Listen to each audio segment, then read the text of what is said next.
প্রিয় ছাত্রছাত্রীবৃন্দ, প্রথমে তোমাদেরকে আমি অসংখ্য ধন্যবাদ জানাচ্ছি যে তোমরা এই এক্সপেরিমেন্টের যে পার্ট 1 আলোচনা তোমরা সেটা সবাই খুব ভালোভাবে দেখেছো এবং বুঝতে পেরেছো আশা করি। তো অসংখ্য ধন্যবাদ। তো আজকে আমি সরাসরি মূল থিওরিতে যাব এবং আজকে মূলত যে পার্টে আমি আলোচনা করব সেটা হচ্ছে যে স্প্রিং কনস্ট্যান্ট আমরা এক্সপেরিমেন্টালি কীভাবে নির্ণয় করব সেটাই আমি তোমাদের বলবো। তো আমার কথাগুলো যদি তোমরা শোনো তাহলে ল্যাবে কিন্তু তোমরা খুব সহজেই এক্সপেরিমেন্ট করতে পারবে আশা করি। তো প্রথমে তোমরা দেখো এখানে চিত্রটির দিকে তাকাও, ফিগার 1। তো ফিগার 1-এ দেখো, ফিগার 1-এ কিন্তু এখানে একটা স্প্রিং মাস সিস্টেম দেওয়া আছে। তো একটা স্প্রিং এবং সেখানে ভর ঝুলানো আছে। এই ভরগুলো কিন্তু আমাদের ল্যাবে কিন্তু তোমরা 50 গ্রাম পাবে, সাধারণত যেটা থাকে আর কি আমাদের ল্যাবে 50, 100 গ্রাম, 150 গ্রাম, 200 গ্রাম এরকম তুমি বিভিন্ন রকম ভর পাবে। তো এই ভরগুলোই কিন্তু আমরা একটা একটা করে অ্যাপ্লাই করব। তো এখন এই যে আমরা স্প্রিং কনস্ট্যান্ট নির্ণয় করব, এই স্প্রিং কনস্ট্যান্টটা কিন্তু আমরা নির্ণয় করব ইউজিং স্ট্যাটিক মেথড। মনে রাখতে হবে স্ট্যাটিক মেথড। স্ট্যাটিক মেথড কেন বলা হচ্ছে? এর কারণ হচ্ছে মানে স্প্রিং কনস্ট্যান্ট যখন আমরা নির্ণয় করব তখন কিন্তু স্প্রিংটাকে কোনোভাবেই আমরা দুলাবো না, মানে দোলানো যাবে না, কোনোভাবেই অসিলেশন সৃষ্টি করা যাবে না। আমরা অসিলেশন ছাড়াই আমরা স্প্রিং কনস্ট্যান্ট আমরা নির্ণয় করব। কিভাবে সেটা হচ্ছে তুমি যদি স্প্রিংয়ের মধ্যে একটা ভর অ্যাপ্লাই করো, যে কোনো সে 50 গ্রাম, 50 গ্রাম তুমি অ্যাপ্লাই করলে, তো 50 গ্রাম যখন তুমি অ্যাপ্লাই করলে তখন কী হবে? স্প্রিংটা প্রসারিত হবে। তো স্প্রিংটা যদি প্রসারিত হয় 50 গ্রাম দেওয়ার পরে, তাহলে প্রসারিত হওয়ার পর কিন্তু স্প্রিং খেল প্রসারিত হতেই থাকবে তা তো না, থেমে যাবে। কিছু দূর প্রসারিত হওয়ার পরে থেমে যাবে। তো এই যে থেমে গেল, ঠিক যেই জায়গায় থেমে গেল সেই জায়গায় কিন্তু স্প্রিংয়ের যে রেস্টোরিং ফোর্স আর যে বলটা গ্র্যাভিটেশনাল যে ফোর্স অ্যাপ্লাই করলাম এর মাধ্যমে, তাহলে আমরা প্রয়োগ করতেছি মূলত কিন্তু অভিকর্ষ বলের মাধ্যমে স্প্রিংটাকে প্রসারণ করার জন্য নিচের দিকে, গ্রাউন্ডের দিকে। তাহলে দেখো তাহলে এখানে আমাদের ফোর্স কী হবে? অ্যাপ্লাইড ফোর্স কী হবে? অ্যাপ্লাইড ফোর্স কিন্তু তোমরা 2 নম্বর ইকুয়েশনে দেখো, তাহলে অ্যাপ্লাইড ফোর্স হবে আমাদের মূলত F = mg। তাহলে একদিকে F = kx, হুকসের সূত্র অনুযায়ী F = kx মানে স্প্রিংয়ের যে রেস্টোরিং ফোর্স, আবার আরেক দিকে কিন্তু F = mg যেটা আমরা অ্যাপ্লাইড ফোর্স। তা এখন যখন তুমি 50 গ্রাম তুমি অ্যাপ্লাই করলে তখন কিন্তু ওই স্প্রিংটা প্রসারিত হওয়ার পরে কিন্তু একটা জায়গায় থেমে যাবে। তো থেমে যাওয়ার কারণটা কি? সেই জায়গায় কিন্তু ওই দুইটা এফ কিন্তু সমান হয়ে যায়। দুইটা বল, একটা হচ্ছে রেস্টোরিং বল, রেস্টোরিং ফোর্স বা বাংলায় প্রত্যায়নী বল বলা হয়, আর আরেকটা হচ্ছে গ্র্যাভিটেশনাল ফোর্স অথবা বাংলায় তোমার অভিকর্ষজ বল বলা হয়। যেহেতু অভিকর্ষজ ত্বরণ এখানে জড়িত আছে জি, তাহলে এটা অভিকর্ষজ বল বলবো। তাহলে এই দুইটা বল যখন সমান হয়ে যাবে তখন দেখো আমরা কিন্তু এটা কি করতে পারি? সমান করে দিয়ে কিন্তু আমরা এখানে একটা ইকুয়েশন নতুন করে বের করতে পারি। দেখো আমরা 2 নম্বর পেজে যাই। তো 2 নম্বর পেজে তোমরা লক্ষ্য করো একটু, খুবই গুরুত্বপূর্ণ। তো এই যে দুইটা বল আমরা সমান করে দিলাম, হ্যাঁ তার আগে বলি তোমাদের উপরে যে 1 নম্বর ইকুয়েশনে তোমরা খেয়াল করো এখানে কিন্তু মাইনাস সাইন নাই। তোমরা হয়তো ভাবতেছো মাইনাস সাইন নাই কেন? মাইনাস সাইন আসলে ব্যবহার করা হয় রেস্টোরিং ফোর্স এবং ডিসপ্লেসমেন্টের ডিরেকশন বোঝানোর জন্য। তো আমরা কিন্তু এখানে ভেক্টর নোটেশন দিই নাই, তোমরা খেয়াল করছো। আমি শুধু জাস্ট এখানে মানটা লিখেছি। তো মানটা লিখেছি বিধায় কিন্তু এখানে মাইনাস সাইনটা দেওয়া হয়নি। তো এটা মনে রাখবে, এটা দিলেও কোনো অসুবিধা নাই, তবে এখানে না দিলে আমাদের থিওরি একটু বুঝতে সুবিধা হবে। তাহলে দেখো, তাহলে kx = যদি mg হয়ে যায়, তাহলে এখান থেকে আমরা কি পাচ্ছি? x = g/k m। এখন এই 4 নাম্বার ইকুয়েশনটা যদি তোমরা বুঝতে পারো তবে তুমি এক্সপেরিমেন্টালি কীভাবে কে নির্ণয় করবে এটা তুমি বুঝে ফেলবে। তাহলে এই জন্য আমরা 4 নাম্বার ইকুয়েশনটা এখন বুঝি। দেখো 4 নাম্বার ইকুয়েশনটা তোমরা খেয়াল করো, 4 নাম্বার ইকুয়েশনটাতে কি পাচ্ছি?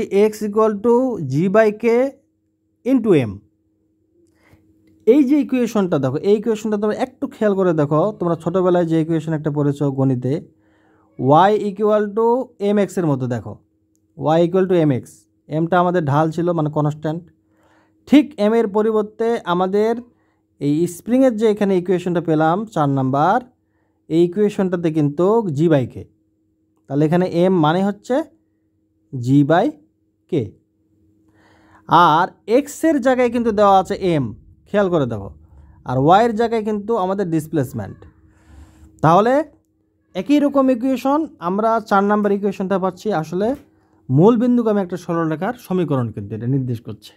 তাহলে ঠিক আমরা যদি এখন বিভিন্ন ভর অ্যাপ্লাই করে আমাদের স্প্রিংয়ে যদি আমরা এক্স নির্ণয় করি এবং প্রত্যেকটা ভরের জন্য এক্স কত হলো সেগুলো যদি আমরা গ্রাফ করি, প্লট করি, তাহলে প্লট করলে সেটা অবশ্যই মূল বিন্দুগামী সরলরেখা হতে হবে। যদি না হয় তাহলে কিন্তু তোমার এক্সপেরিমেন্ট মানে রেজাল্ট কিন্তু খুব একটা ভালো হবে না, কারণ নিয়ম অনুযায়ী ইকুয়েশন অনুযায়ী কিন্তু আমাদের মূল বিন্দুগামী স্ট্রেট লাইনেই কিন্তু হতে হবে। এটাই কিন্তু আমাদের ইকুয়েশন বলতেছে। তাহলে এখন যদি তোমরা গ্রাফ করো, গ্রাফ করলে কিন্তু তোমরা ঠিক এইরকম মূল বিন্দুগামী সরলরেখা পেয়ে যাবে। দেখো এই যে মূল বিন্দুগামী সরলরেখা, এবং একদিকে দিবে এম, এখানে কিন্তু এক্স কিন্তু কখনোই ইউজ করবে না, নো। এদিকে কিন্তু ওয়াই কোনোভাবেই কিন্তু ইউজ করবে না, লিখবে না গ্রাফ করার সময়, কারণ এগুলো এক্স ওয়াই ব্যবহার করা হয় গণিতে একটা অজানা রাশি হিসেবে, ধরে নিই আমরা এক্স ওয়াই। কিন্তু পদার্থবিজ্ঞানে তো আমরা নির্দিষ্টভাবে আমরা এখানে দেওয়া আছে যে কোনটা কি, একটা ভর আর একটা হচ্ছে এক্সটেনশন, অথবা সাম্যাবস্থান থেকে কতটুকু ডিসপ্লেসমেন্ট হলো, সরণ হলো সেটা। তো এখানে গ্রাফে এক্সটেনশন দেওয়া আছে, এটা অসুবিধা নেই, এক্সটেনশন মানেই ওই প্রসারণ বা ডিসপ্লেসমেন্ট একই কথা। তো এখন আমি তোমাদের যেটা বোঝাতে চাই, তাহলে এটা এক্স ওয়াই কিন্তু কখনো গ্রাফে লিখবা না। তাহলে এখানে এক্সিস বলতে হচ্ছে একটা এম এক্সিস, একটা এম এক্সিস, আর একটা হচ্ছে এক্সটেনশন এক্সিস। এটা কিন্তু তোমাদের খেয়াল রাখতে হবে গ্রাফ করার সময়। এই জন্য কিন্তু এই এক্সপেরিমেন্ট করার পূর্বে কিন্তু আমি এই লেকচারগুলো কিন্তু আমি তোমাদের জন্য তৈরি করি, যাতে তোমরা ভুল না করো, তোমাদের করতে জন্য সুবিধা হয়। এখন আমরা যদি কোনোভাবে যদি বিভিন্ন ভরের সাহায্যে এক্সটেনশন নির্ণয় করে বিভিন্ন পয়েন্ট যদি আমরা কয়েকটা পয়েন্ট যদি আমরা এভাবে মূলবিন্দুগামী সমীকরণ পেয়ে যাই, তাহলে এখান থেকে তোমরা ঢাল বের করবে, সরলরেখার ঢাল। তোমরা জানো যে সরলরেখার যে ঢাল বের করতে হয়, ঢালের যে স্লোপ, সেটা আমরা জাস্ট 2টা পয়েন্ট বিবেচনা করব, যে কোনো 2টা পয়েন্ট বিবেচনা করবে। এই কার্ভের যে কোনো 2টা পয়েন্ট তোমার ইচ্ছা অনুযায়ী যে কোনো জায়গায় 2টা পয়েন্ট চুজ করে তোমরা একটা লম্ব ড্র করবা, একটা ভূমি। তাহলে এই লম্ব আর ভূমি যে রেশিওটা সেটা কিন্তু ঢাল, স্লোপ, এটা মনে রাখবে। তাহলে এই স্লোপটা নির্ণয় করার পরে তোমরা ঠিক এই 5 নাম্বার ইকুয়েশনে যদি আমরা বসিয়ে দিই স্লোপের মানটা, আর উপরে জি এর মান যদি না, জি তো কনস্ট্যান্ট আমাদের জানা আছে 9.8 মিটার পার সেকেন্ড স্কোয়ার, তাহলেই কিন্তু আমরা কে এর মান পেয়ে যাবো। দেখো কত সহজ। তাহলে এটাই হচ্ছে স্ট্যাটিক মেথড। তাহলে আমরা স্প্রিংয়ের যে স্প্রিং কনস্ট্যান্ট নির্ণয় করব, এটা আমরা অনুসরণ করব স্ট্যাটিক মেথড। এখানে কোনো ধরনের স্প্রিংয়ের অসিলেশন থাকবে না, দোলন থাকবে না, শুধু আমরা ভর নেব, আর ভর নিয়ে কী করবো, এক্সটেনশন আমরা মেজার করবো। তাই না, এক্সটেনশন মানে কি, ডিসপ্লেসমেন্ট, তাই না? এখন এই জায়গায় তোমরা যেটা মানে অধিকাংশ ছাত্রছাত্রী যে জায়গাতে কনফিউজ বা ভুল করে থাকে, আমি সেগুলো তোমাদের আমি বলতেছি। যখন তোমরা এই স্প্রিং কনস্ট্যান্ট নির্ণয় করবে, তো স্প্রিং কনস্ট্যান্ট নির্ণয় করার সময় আমি ঠিক এটার আমি টেবিলটা তোমাদের আমি দেখাবো। দেখো ইফেক্টিভ মাস আমরা পরে আলোচনা করব, কিন্তু আমি এই যে স্প্রিং কনস্ট্যান্ট যে টেবিলটা দেখো, খেয়াল করো টেবিলটা একটু, আমি তোমাদের দেখাই টেবিলটা। সেটা হচ্ছে এই যে খেয়াল করে দেখো, এই যে টেবিল, যখন তুমি অবজারভেশন নিবে, এক্সপেরিমেন্টাল অবজারভেশন যখন তুমি নিবে, এই যে টেবিলটা দেখতেছো, দেখো প্রথমে আমরা করেছি 1 নাম্বার অবজারভেশন। দেখো 1 নাম্বার অবজারভেশন আমরা প্রথমে 0 গ্রাম মাস, মানে কোনো ধরনের মাস নেব না, তার মানে কোনো ফোর্স থাকবে না সেখানে, কারণ ফোর্স আমরা নির্ণয় করি F = mg। তাহলে F = যদি mg হয়, তাহলে m এর মান যদি 0 হয় তাহলে 4 0। এখন রিডিং অ্যাট স্কেল, অ্যান্ড স্কেলে ধরে নাও আমরা রিডিং 0।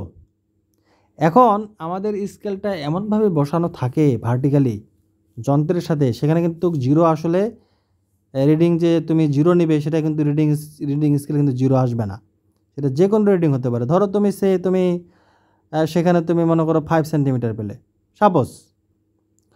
আচ্ছা, এবার আমরা ভর ঝুলাচ্ছি, মনে করো 20 গ্রাম ঝুলাইলাম, তো 20 গ্রাম নিয়ে তোমরা এখানে এফ বের করো।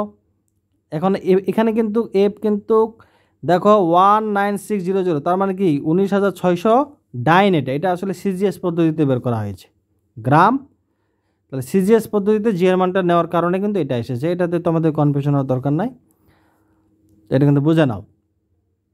তাহলে এই বল যখন অ্যাপ্লাই হলো তখন এখানে টেবিলে দেখানো হয়েছে জি 1.2, তোমরা হয়তো বা পেলে সাপোজ 10 সেন্টিমিটার, আমি ধরে নিচ্ছি।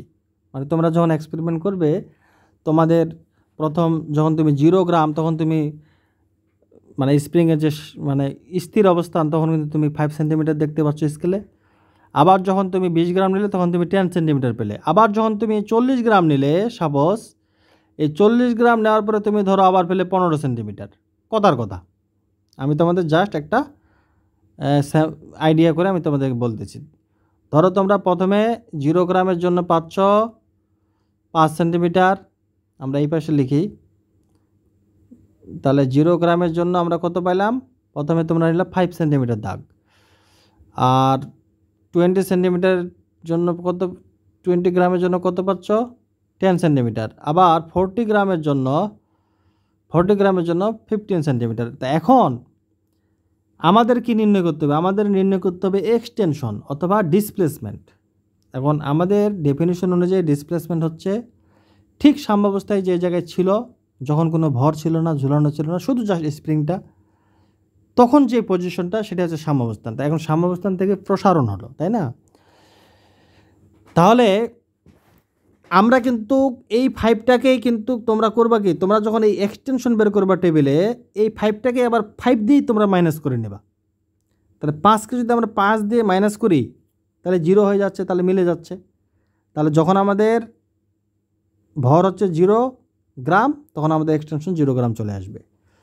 কারণ যেহেতু আমাদের স্কেলে 0 নেওয়ার মতো কোনো অবস্থান থাকবে না, কারণ ওটা অন্য দাগে চলে যাবে, 0 তো অনেক উপরে। এই জন্য তোমাদের করতে হবে কি, তোমাদের যেটা করতে হবে, তোমাকে এই 5কে 5 দিয়ে বিয়োগ করতে হবে, তাহলে 0 পেয়ে যাবে। এখন 20 গ্রামের জন্য তাহলে ডিসপ্লেসমেন্ট কতটুকু হলো, এখানে যেহেতু 10, ঠিক 10 থেকে তোমরা 5 আবার মাইনাস করে দেবা, বিয়োগ করে দিবা। তাহলে 10 থেকে 5 বিয়োগ 5 সেন্টিমিটার হচ্ছে, তাহলে এখানে তোমরা দ্বিতীয় জায়গায় কিন্তু 5 সেন্টিমিটার পেয়ে যাবে।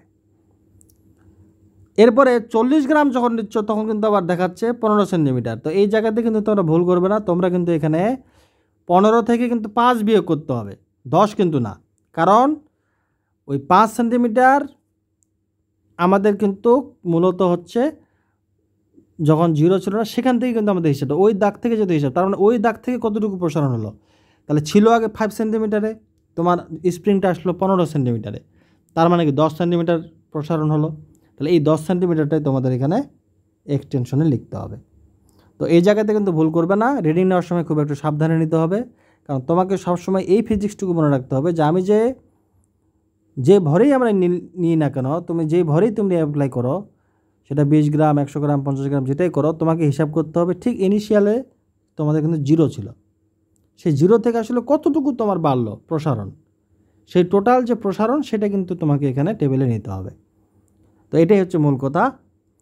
তাহলে এটা যদি তোমরা বুঝে যাও তাহলে তোমাদের কিন্তু এই স্ট্যাটিক মেথডে এই স্প্রিং কনস্ট্যান্ট বের করা কিন্তু কঠিন কিছু হবে না।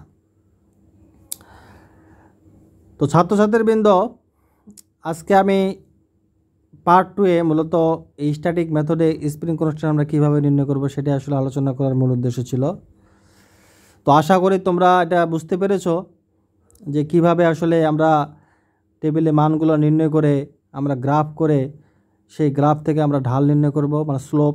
তবে একটা বিষয় মনে রাখবে যে অনেক সময় হয় কি যে স্প্রিং অনেক ব্যবহার করার কারণে যে তোমার ইলাস্টিসিটি অথবা এই যে রেস্টোরিং ফোর্সের সাথে যে ডিসপ্লেসমেন্টের সম্পর্কটা, এটা কিন্তু একটা দুর্বল হয়ে যায়, স্প্রিং কিন্তু দুর্বল হয়ে পড়ে। তো দুর্বল স্প্রিংয়ের ক্ষেত্রে কিন্তু আমরা যতদূর চেষ্টা করব সামান্য ভর অ্যাপ্লাই করা। তাহলে তুমি যদি সামান্য ভর অ্যাপ্লাই করো তাহলে কিন্তু তুমি রেজাল্টটা ভালো পাবে। আর তুমি যদি অধিক ভর অ্যাপ্লাই করো তখন কিন্তু ইলাস্টিক লিমিটের বাইরে চলে যেতে পারে। তাহলে ইলাস্টিক লিমিটের বাইরে গেলে কিন্তু রেজাল্ট তুমি কখনোই ভালো পাবে না।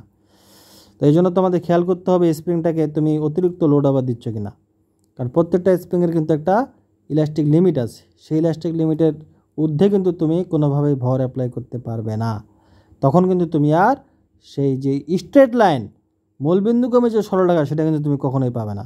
তাহলে তোমার এই এক্সপেরিমেন্ট যখন তুমি করবে স্প্রিংয়ের এই যে স্ট্যাটিক মেথডে তুমি যখন এই স্প্রিংয়ের কনস্ট্যান্ট তুমি বের করবে, তখন কিন্তু অবশ্যই তোমার ইকুয়েশন কিন্তু মূলবিন্দুগামী সরলরেখার সমীকরণ হতে হবে। এই যে দেখো মূলবিন্দুগামী সরলরেখার সমীকরণ 4 নাম্বার, এই 4 নাম্বার ইকুয়েশনটা যদি না পাও তাহলে কিন্তু তোমার স্প্রিং কনস্ট্যান্টের মান কিন্তু সঠিক পাবে না, এবং সেটা অবশ্যই স্প্রিংয়ের কারণেই সেটা হতে পারে। তো যাই হোক, এখানে আমরা যেটা মূল শেখার বিষয় ফিজিক্স, সেটা তোমাদের বুঝতে হবে যে এখানে আসলে ফিজিক্সটা কি। ফিজিক্সটা হচ্ছে এটাই যে আমরা কীভাবে এক্সপেরিমেন্টালি স্প্রিং কনস্ট্যান্ট আমরা নির্ণয় করতে পারি। তো যদি তোমাদের কোনো প্রশ্ন থাকে, তবে গ্রাফে কিন্তু তোমরা সাবধান, আমি কিন্তু বলে দিচ্ছি, এই গ্রাফ যখন করবে তখন কিন্তু কোনোভাবেই এক্স এক্সিস আর ওয়াই এক্সিস কিন্তু লিখবা না, no, never. X axis y axis কিন্তু লেখা যাবে না। এক্স ওয়াই তোমরা ওই এর আগে গণিতে বিভিন্ন জায়গায় পড়েছো, গণিত যখন করেছো তখন অজানা রাশি হিসেবে সেগুলো ব্যবহার করা হয়, কিন্তু এখানে তার অজানা না। এক্স মানে হচ্ছে এখানে এম ভর, আর ওয়াই মানেই হচ্ছে এক্সটেনশন, এটা মনে রাখবে। তাহলে আমাদের এখানে গ্রাফটা হচ্ছে এক্সটেনশন ভার্সেস মাস গ্রাফ। তাহলে গ্রাফের একটা নাম দেবা, graph of extension versus mass graph, এভাবে তোমার একটা নাম দেবে। এবং এই গ্রাফটা অবশ্যই তোমাদের সুন্দর হতে হবে। তবে গ্রাফের ক্ষেত্রে আরেকটা কথা বলি তোমাদের, এখন গ্রাফ করার সময় এমন হতে পারে যে তুমি সব বিন্দুগুলো কিন্তু একই লাইনে নাও পেতে পারো, একটু বিক্ষিপ্ত হতে পারে। তো বিক্ষিপ্ত যদি হয় সামান্য, তখন তোমাকে কিন্তু অবশ্যই মূলবিন্দুগামী অ্যাভারেজ একটা লাইন টানতে হবে, স্ট্রেট লাইন। অ্যাভারেজ মানে কি, দুই সাইডে যেন সমান বিন্দু থাকে, এটা মনে রাখবে। কারণ অনেক সময় গ্রাফ করলে দেখা যাবে মানগুলো যখন নির্ণয় করি আমাদের ত্রুটির জন্য, এক্সপেরিমেন্টাল এররের জন্য, একেবারে কিন্তু স্ট্রেট লাইন নাও হতে পারে, একটু বিক্ষিপ্ত হতে পারে। সাপোজ তোমার মনে করে বিক্ষিপ্ত, তুমি এক্সপেরিমেন্ট করার পর বিক্ষিপ্ত, তুমি একটা এখানে বিন্দু পেলে, একটা এখানে পাচ্ছ, এখানে একটা পাচ্ছ, এখানে একটা পাচ্ছ, এরকম হলো। তা এখন কি তুমি যদি এখন পরীক্ষায় বা তুমি যদি ওই কে নির্ণয় করার জন্য তুমি যদি এখন এইভাবে লাইনটা টানো বিন্দু টু বিন্দু, তাহলে কিন্তু হবে না, এটা কিন্তু হবে না, নেভার।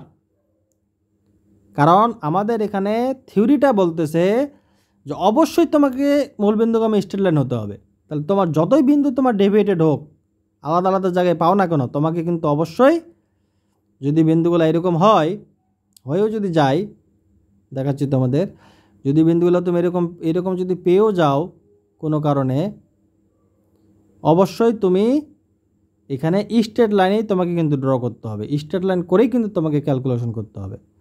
এবং স্ট্রেট লাইনটা কীভাবে টানবে, দেখো আমি একটা এভারেজ স্ট্রেট লাইন টানতেছি, দেখো মূলবিন্দু দিয়ে শুরু করতেছি। এই যে মূলবিন্দু দিয়ে আমি যদি এইভাবে লাইনটা টানি, দেখো তোমরা খেয়াল করে দেখো, তাহলে দেখো তো দুই পাশে সমান কিনা, এভারেজ হয়েছে কিনা, পয়েন্টগুলো এভারেজ হয়ে গেছে। ঠিক এইভাবে টেনে তখন তোমরা ঢাল বের করবে, ঢাল নির্ণয় করে তোমরা কিন্তু এই 4 নাম্বার ইকুয়েশনে বসিয়ে তোমরা ক্যালকুলেশন করবে। তো এটা হচ্ছে সতর্কতা, হ্যাঁ, এগুলো ভুল করা যাবে না। তো অনেক সময় কিন্তু তোমাদের বিভিন্ন সময় কিন্তু এগুলো জিজ্ঞাসা করা হতে পারে, তো এটা মাথায় রাখবে। তো যাই হোক, আজকে তাহলে পার্ট 2 এর যে আলোচনায় আমরা কিন্তু এই যে স্প্রিংয়ের যে স্প্রিং কনস্ট্যান্ট কীভাবে বের করবো এক্সপেরিমেন্টালি, এটি তোমাদের আমি আসলে বুঝালাম। তো এরপর আমরা পরবর্তী পার্ট 3 ক্লাসে আমরা ইফেক্টিভ মাস, খুব গুরুত্বপূর্ণ একটা কোয়ান্টিটি, তোমরা গত দিনে জেনেছো, গত লেকচারে তোমরা যারা ক্লাস করেছো, যদি না করে থাকো অবশ্যই তোমরা সেটা করবে, কারণ করা উচিত। কারণ যখন তোমরা কুইজ দিবে বা বিভিন্ন ধরনের মিড টার্ম পরীক্ষা দিবে, তখন কিন্তু থিওরিটিক্যালি কিন্তু কিছু কিছু প্রশ্ন বা ভাইভাতে কিন্তু সেগুলো থেকে করা হয়। এই জন্য তোমাদের ভালোভাবে বুঝতে হবে, শুধু এক্সপেরিমেন্ট করলে হবে না, প্রত্যেকটা বিষয় তোমাকে বুঝে পড়তে হবে। এবং প্রশ্নগুলো যেন সাথে সাথে তুমি সত্যিকারভাবে তুমি যেন বুঝে যেন অ্যান্সার করতে পারো, তাহলে অবশ্যই তোমাকে মার্কের পেছনে ছুটতে হবে না, মার্কে তোমার পেছনে ছুটবে। তো যাই হোক, ধন্যবাদ ছাত্রছাত্রীবৃন্দ, আজকে আমি এখানেই শেষ করলাম। তোমরা সবাই ভালো থাকো, ধন্যবাদ।